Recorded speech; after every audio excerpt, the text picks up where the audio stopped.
My brother convinced our dying mother to change her will in his favor, but he forgot I was the one who'd been handling her finances for years. When Mom was diagnosed with stage 4 pancreatic cancer, the doctors gave her 3 months. My brother Damien suddenly appeared after 2 years of radio silence, armed with flowers and crocodile tears. "I've been so busy with work," he explained to Mom, who was too weak to call out his lies. "But I'm here now." For 6 years, I'd been Mom's full-time caregiver. I quit my marketing job when her Alzheimer's started, moved into her guest room, and handled everything: medications, appointments, finances, groceries. Damien lived 3 hours away in his McMansion, too important to visit except on Christmas. During those Christmas visits, he'd spend exactly 2 hours making small talk before disappearing to take work calls. He never asked about Mom's condition, never offered help, never even sent birthday cards. But somehow he was still her golden boy, the successful lawyer who could do no wrong. The week after her diagnosis, Damien started visiting daily. He'd bring expensive gifts and reminisce about childhood memories that never happened. Mom, weakened by chemo and pain medication, hung on his every word. "Remember when we built that treehouse together?" he'd say, though I was the one who'd spent weekends hammering boards while he played video games. "Remember our fishing trips to the lake?" he'd continue, though Dad had taken me fishing while Damien stayed home complaining about mosquitoes. I watched him work his magic, manipulating a dying woman's fragmented memories. When Mom dozed off, he'd search through her papers, asking me casual questions about her assets. Does she still have that investment account? What about the lake house?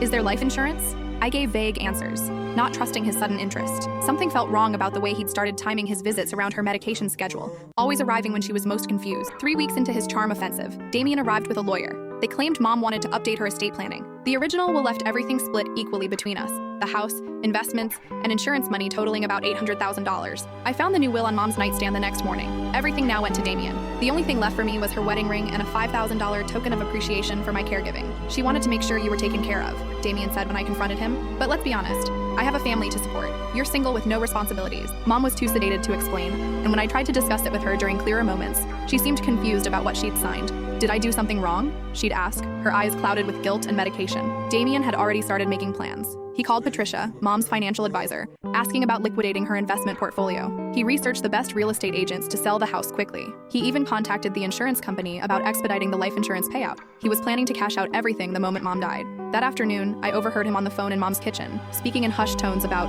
finally getting the money to solve everything. When he saw me listening, he quickly hung up and claimed it was a work call, but I'd heard enough to know this wasn't about work. That night, I sat in her home office, staring at 6 years of financial records I'd meticulously maintained: bank statements, investment portfolios, insurance policies, all in neat files with my handwriting on every document. Damien had made one critical miscalculation. As Mom's power of attorney, I had access to everything, every account, every password, every automated payment. I opened my laptop and logged into Mom's primary investment account. With a few keystrokes, I began transferring funds to accounts Damien didn't know existed. But that was just the beginning of what I had planned. I couldn't fit what happens next in this short video. Watch the rest down below.